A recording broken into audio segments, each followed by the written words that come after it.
Hi everybody, I'm Ellen and welcome to my kitchen.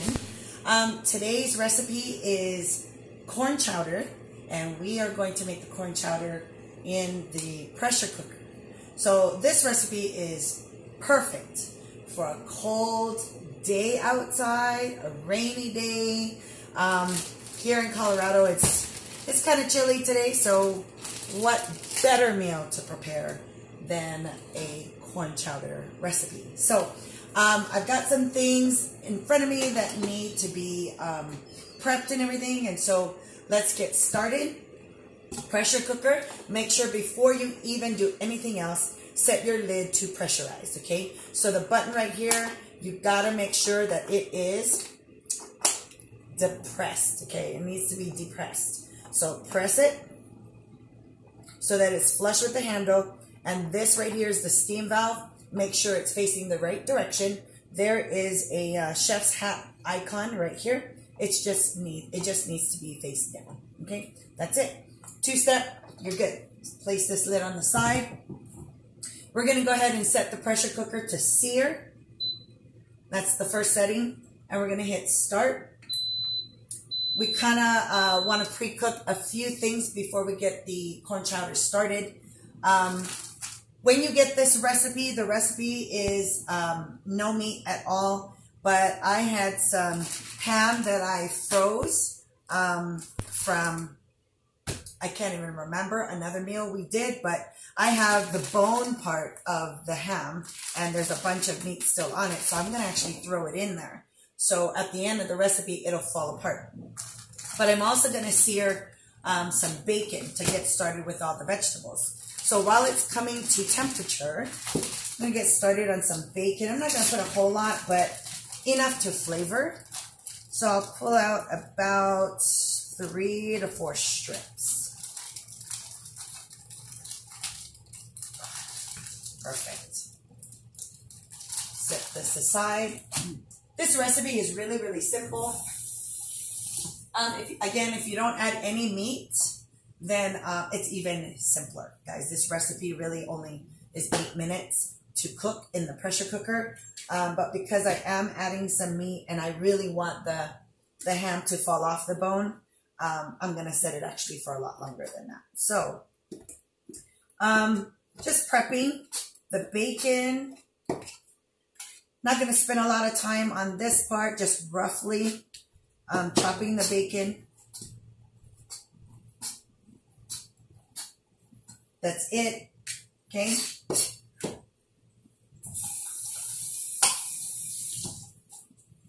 Some other things that I want to prep so that we can get everything going. Gonna need some corn. You can use fresh corn in this recipe, frozen corn. I just have canned corn, so that's what I'm gonna do.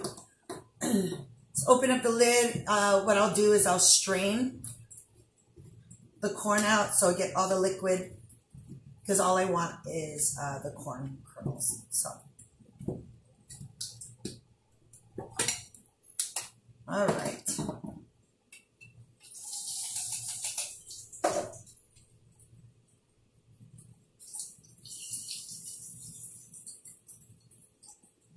And again, don't worry about the recipe. I'll post it for you. But as far as the corn goes, you're looking at about 3 cups or so. Okay, place this on the side. We'll get, we're using some peppers in here. Look at this massive pepper. Look at that. I'm just going to use 2 sides, okay? If you want it to last longer, just leave the tip attached to it. Wrap it up in saran wrap, and it's going to last in your fridge for another 7 days before it goes old, okay, or goes bad. Let's see. I want to dice this.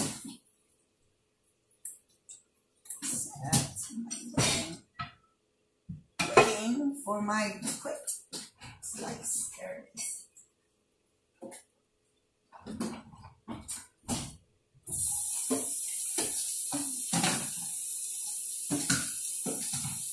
I'm going to use my quick slice so that I can get the bell peppers on nicely diced for myself. It's like a massive. Let me cut it to fit. There we go.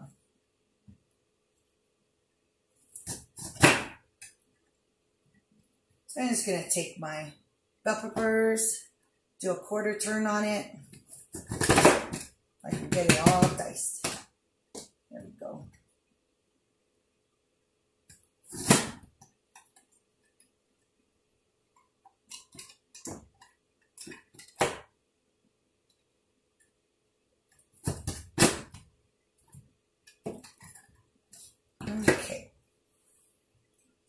Okay, so I have my veggies all prepped, ready to go. Peppers are done. I also did the same thing with the onions. And then, of course, you saw me take the bacon. So I'm just going to throw it. Hold on one second. Let me get some olive oil in there, just a little bit. I'm going to throw my bacon in there.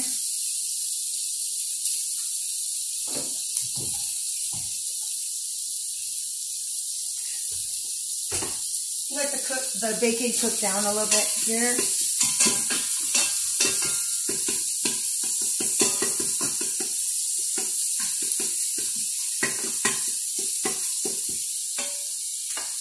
All right, we'll let the bacon cook down a little bit. After a couple minutes, I'll put the other veggies in. All right, bacon's been in here for about 3 or so minutes. Smelling great over here. I will actually throw some onions in here.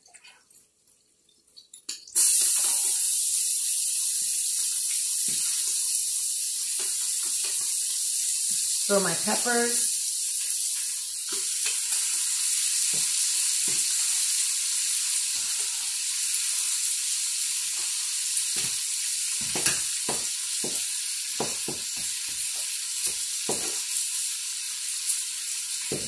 Give this a mix.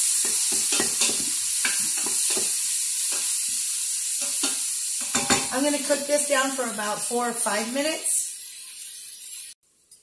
Okay, so now I'm going to cancel the sear because the vegetables are sweating perfectly. And at this point, I'm just going to add majority of the ingredients. Remember that ham I mentioned? This is when I'm going to put it in there, okay?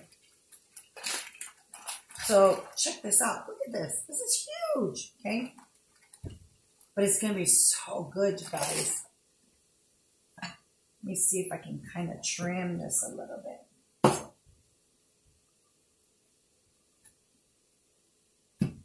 Not too much, though. Okay. I'm going to actually put this in.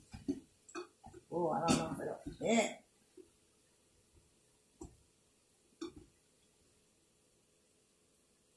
Let me see. Hold on. Make this baby work. Okay, hold on. Trim the ends here.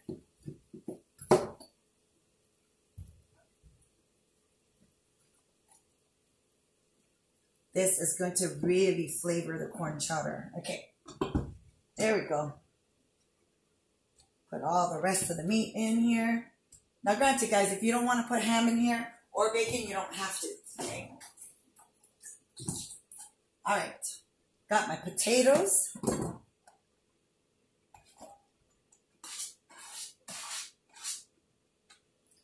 Got my corn.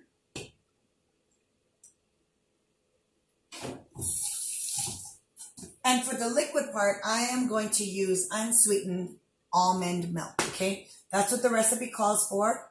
The entire recipe calls for a total of 4 cups, but we're going to add them a little at a time throughout the recipe. So I'm going to actually pour just 2 cups into here. Yep, that's about it. All right, so that's all I'm going to do right at this point. So I'm just going to cover this. Okay, I'm going to turn the setting to soup and stock. Now, it automatically defaults at 30 minutes. For this recipe, if you were just to do without meat, it would only require 8 minutes. At this point, you just hit time, the minus button, and you decrease the time to 8 minutes. But for this, because I'm adding the ham, I really want the ham to get in there. So I'm going to actually decrease it to 20 minutes, okay? So I'm going to hit time, minus button, stop at 20, and then I'm going to hit start. Okay, so I'm just going to let this cook down a little bit. When it's finished, we'll be right back. And then I'll add a little bit more coconut milk with some cornstarch to thicken it up.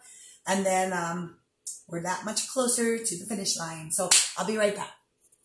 Okay, we're back. And 20 minutes passed. So I am just going to remove the bone for now so that I can stir. Everything smells so good, you guys. Okay, let's give this a nice mix. I am going to cancel, and I'm going to set this on sear again. I'm going to bring it up to a boil because I have about a cup and a half of sweetened or unsweetened almond milk. And I'm going to pour it in here. And as it comes to a boil, it's going to blend in with all the flavors. And then what I'm going to do is add some cornstarch with a half cup of unsweetened almond milk. And then I'll pour it in there so that it can actually thicken. All right.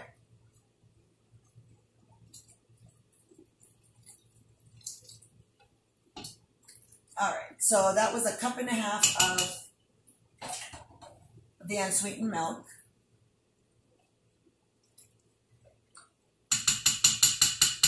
Okay.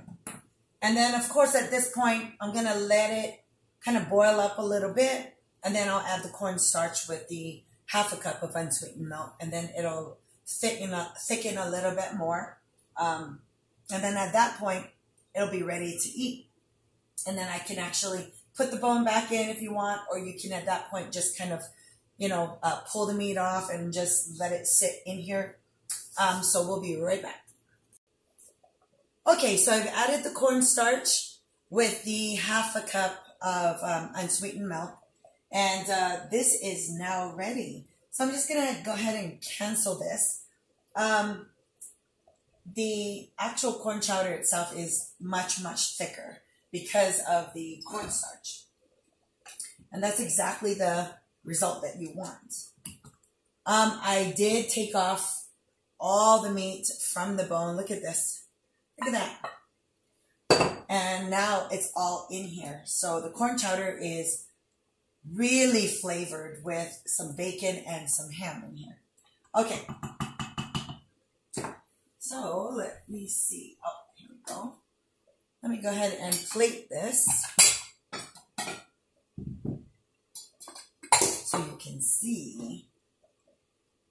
Oh my goodness. Look at this. Look at this wonderfulness. All right. Look at that beautiful. Look at all the beautiful ham that sits up on the top. We're going to top this off with some sliced green onions, some scallions. And then, of course, you can't have corn chowder without cornbread.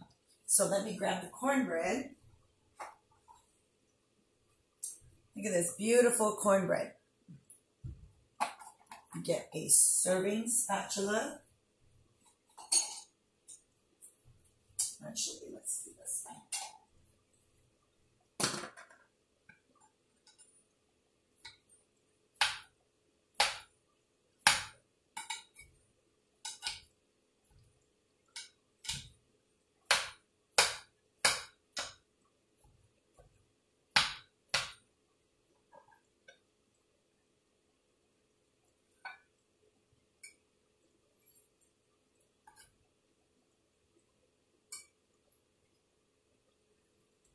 Look at that. Corn chowder and cornbread. I hope you guys like it. I hope you guys are finding a recipe that keeps you warm today. Stay tuned to the next video. See you later.